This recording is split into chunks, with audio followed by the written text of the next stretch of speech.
Bismillahirrahmanirrahim. I am A.S. Ansari. Dear friends, today I am going to tell you a very important secret. Listen carefully. What is the secret? First of all, you have to understand what is the Rasul in the Quran. Rasul is a central and main post of the Islam, who has implemented Islam on earth as given by the Quran. Now consider Rasul's post carefully. Being a Rasul is a personal attribute of a man. Allah used to choose the possessor of this attribute for prophethood, for Nabuwat, as is proved by this verse. Alimul ghaibi fala yuzhiru ala ghaibihi ahada illa man irtada min Rasul.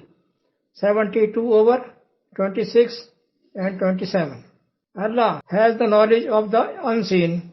He does not reveal this knowledge to anyone except a Rasul, whom He chooses for the knowledge, for the Nabuwat, means prophet. Consider that he was a Rasul already, was chosen later. For what purpose? To give news of the revelation. This is called prophethood, Nabuwat. It means that prophethood, Nabuwat, was the post that was chosen by Allah, and Rasul was a personal attribute of the person. Then he was the Rasul plus Nabi.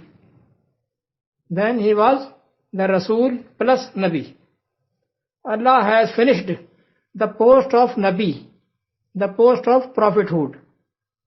Not Rasul. See this verse. ما كان محمد أبا أحد من رجالكم ولكن رسول الله وخاتم النبيين.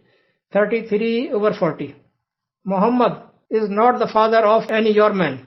He is the Rasul and finisher of the prophethoods, finisher of the prophets, finisher of the anbiya, finisher of the Nabuwat, not Rasul. Brother, consider these points very well. Then see you again inshallah in the next episode. Assalamu alaikum.